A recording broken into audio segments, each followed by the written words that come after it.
What is up, guys, and welcome to my ranking of all 8 seasons of Dexter. Now, the only reason why I say 8 seasons ranked and not 10 is because I haven't seen New Blood. Although maybe it's a good thing that I haven't seen New Blood because my good buddy on YouTube, Cody Leach, said that New Blood sucked, so I didn't even bother with that one. And I still haven't seen Resurrection, which I have heard nothing but good things about Resurrection. But this is just gonna be my ranking of all 8 main seasons of Dexter because those are the only ones that I have seen. Well, until I eventually get around to Resurrection and New Blood. But coming in at my number 8 for me is going to be, yeah, you guys guessed it, it's season 8.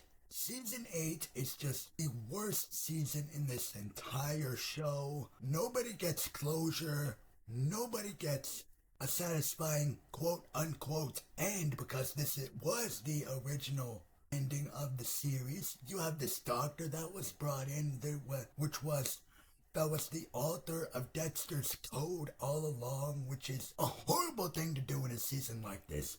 Because when you've told us for 7 years now that his adopted father, Harry, is the one that came up with his code and his whole Morris operandi literally makes it seem pointless. You have a plot line that could have been interesting where Deb goes off the rails and she doesn't want anything to do with Dexter now that she has found out that he's a killer, and you could have gone so many different interesting ways with that. And she even tries to kill both of them in a car wreck. And then she just wakes up and says a change of heart. Like, nah, I'm good. Now I just need to get that out of my system.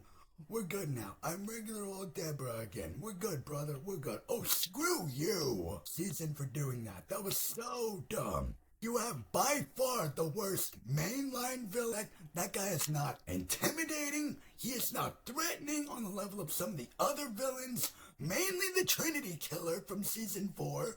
And I'll be talking about that here very shortly. But just every time you see the brain surgeon, you just want Dexter to just get it over with.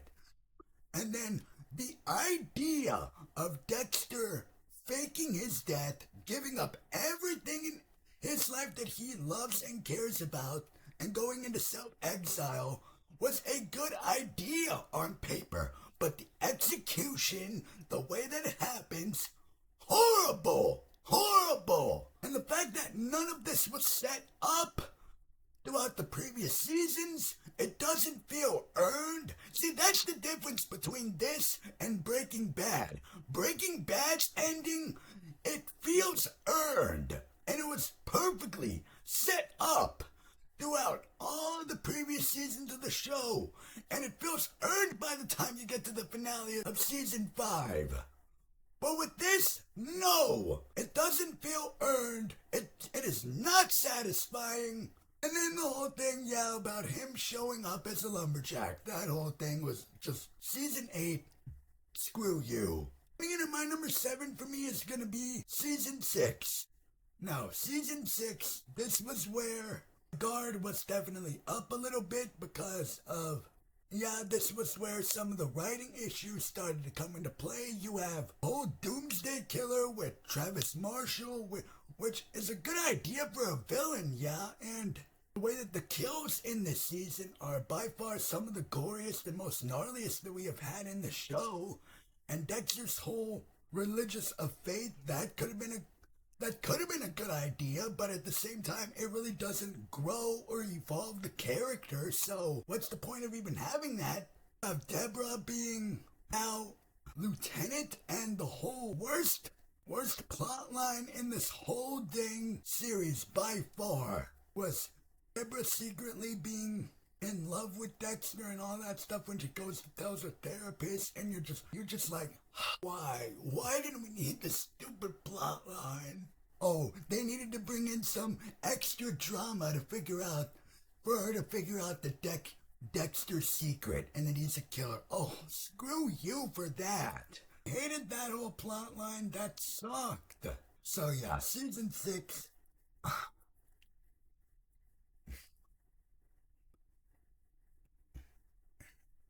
It's just garbage. Right next to season 8 for me personally. Number 6 for me is gonna be season 7. Now, season 7 was whole storyline of to where there's not really a big bad main villain in the season, so that kinda makes it feel a little bit unfocused compared to the other seasons in the show.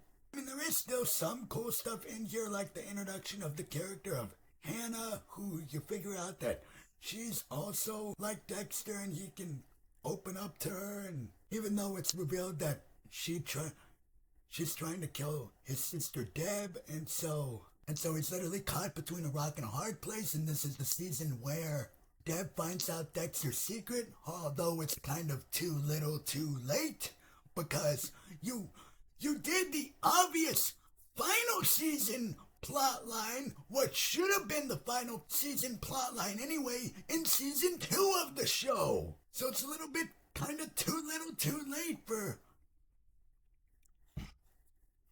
a character to figure out. You have the whole thing with Maria finding out as well, in which by the end of the season Deb shoots her, so, and you're like, well, okay, well, what was the point of that whole plot line about Maria also finding out about Dexter? Season 7, man. It just goes to show that Scott Buck, you should not have been in charge when Clyde Phillips left the show after season 4. So yeah, that's my number 6. Number 5 for me is season 3. Now don't get me wrong, this is still a really good season of the show. You have the character of Quinn brought into the season, Joey, to replace Dokes. He's definitely an interesting replacement for the character. You have the Skinner Killer, which, yeah, it's definitely on the weaker side of Dexter villains, but he's still But hey, I'll take the Skinner Killer over the Brain Surgeon any day of the week, and twice on Tuesday. This whole storyline about Dexter becoming friends with the character of Miguel, and their whole falling out as Dexter teaches Miguel but then of course Miguel wants to use the code a different way, and so that ticks Dexter off, and you have that great scene on the rooftop where Miguel's just yelling at Dexter, and he's going, I'm the last person you want to screw with, because I will screw you back in many ways you have never seen. That whole entire scene is just top tier Dexter scenes in this entire show. He gets married to Rita at the end of season 3, which that was nice. Season 3 for me, it's definitely the weakest in the first 4 mainline seasons for sure, but not the weakest in the show not at all.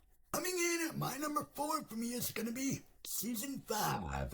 This was the aftermath of what happened at the end of season 4.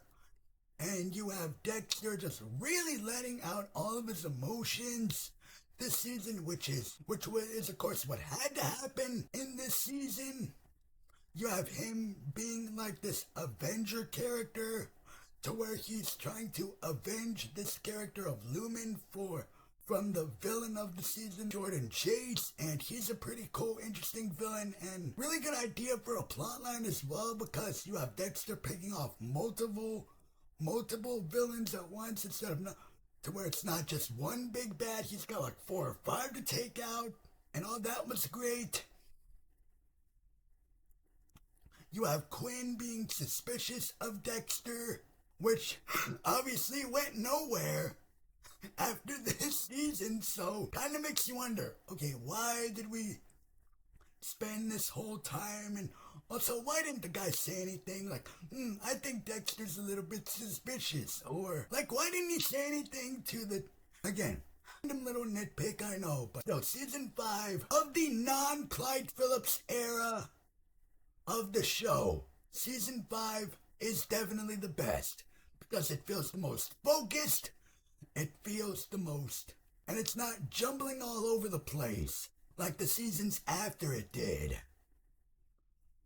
Number 3 is season 1, the premiere season of the show, and this is a really good season of the show. Of course, you get introduced to the character of Dexter, you figure out exactly why he does what he about his code, and you get flashbacks where he was born in blood through due to his mother's death with the chainsaw. And this is the only season of the show where the main villain of the show is a mystery and you don't really know exactly who it is until the finale. All of that stuff is great with the ice truck killer, and spoiler alert, by the way, if you haven't seen the show, it is Dexter's brother, Brian Moser, and he wants Dexter to embrace him and not Deborah, who is his adopted sister, but of course Dexter chooses Deb over Brian. The way that all of that played out was just really great this season. Of course, you have Dokes and you have the iconic line of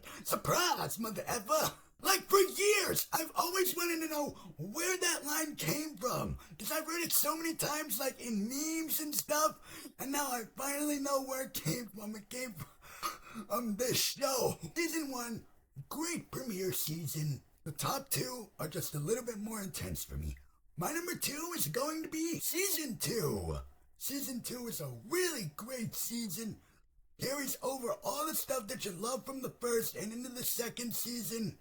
The ramping up like insane crazy that happens in this season, to where you have the character of Lundy coming in, who is also part of, not necessarily part of the Miami Metro Police Department, but he's up there as far as the ranks goes, and they find Dexter's little dumping ground, and you're like, oh man, are they gonna catch Dexter? Are they gonna not catch Dexter? You have the ramping up, like, insane tension in this season between Dexter and Dokes. Like that one scene we have in the office where Dexter goes, "I'll always be a step ahead of you for one simple reason. I owe you." And then he just headbutts Dokes, and then Dokes just comes back and starts beating on him. But I have the scene where Dokes finds Dexter dumping the bodies in the ocean. And you have Dokes being captured by Dexter, and they have a little heart-to-heart. And spoiler alert, you haven't seen any of the show, but Dokes dies. Dokes gets killed at the end of season 2, which still just, any character was taken away from us way too soon in this show. It was definitely James Dokes by the character of Lila. Now this season, much like with season 2 of Breaking Bad, Dexter's girlfriend / wife Rita is just like onto him and thinks that he did. And she thinks that he did an addict, and thankfully he's not, and he's trying to prove all that stuff to her and try to fix his relationship with Rita. However, just like with season 2 of Breaking Bad with Skyler, you're on Dexter's side, because that's our guy. Yes, even though he's doing messed up, crazy stuff, still our protagonist of this show. And the way that the character of Lila really gets into like Dexter's whole situation, to where she becomes the big bad of the season to take out, and season 2 is just firing on all cylinders. There's just one more. Then of course, my number 1. You guys knew it was gonna be season 4. Come on, the Trinity Killer season. The storyline where now Dexter's a father. He's now as a kid, a baby now to take care of, as well as his 2 stepchildren. And you have the greatest villain of this show. The second greatest villain in TV history, right next to Gus from Breaking Bad, with John Lithgow as the Trinity Killer, Arthur Mitchell. And the way that they slowly unfold what Trinity is, who he is, why he's doing this, how long has he been doing this, to where he kills people in threes, and there's a secret fourth that he does his modus operandi, and Dexter's like, oh heck yeah, this guy could be the most prolific person that I've ever taken out and gotten on my table. And then you find out that Arthur is a family man. However, it's all a facade. He wants the public to think that he's a family man, when really behind closed doors, he's a piece of garbage human being. And you're like, uh-oh, Dex, you gonna do anything about this guy? But of course, he gets into Arthur's life, but there's so much that he wants to learn from him, because he's trying to balance his normal, regular killing life with family life. which is obviously something that we can all relate to, even though, I'm not like Dexter and I'm not, and every single time that he tries to get the opportunity to try to take him out, like, Trinity keeps getting away but again, it's because though that Dexter wants to learn from this guy, and of course, yeah, you get that iconic scene in season 4, episode 11, with them face to face. Hello, Dexter Morgan. And then episode 12, it is just off to the races by the finale, and then you get Dexter finally getting Trinity on his table, and then that shocking ending scene reveal, where it's revealed that Trinity was able to get to Rita and kill her with little Harrison crying in a pool of her blood, and you're like, oh shit! Season 4 of Dexter, my number 1. Well, that is it, guys. What is your guys' ranking of Dexter? 8 seasons, or if you do want to include New Blood and Resurrection in your guys' ranking, you can. Again, I still haven't gotten to those yet. I will try and see if maybe one day I'll get to them. Especially Resurrection, because I've heard nothing but good things about Resurrection. Please like, share, hit that subscribe button. That way you guys can come back and see me next time. Peace out, Dexter fans.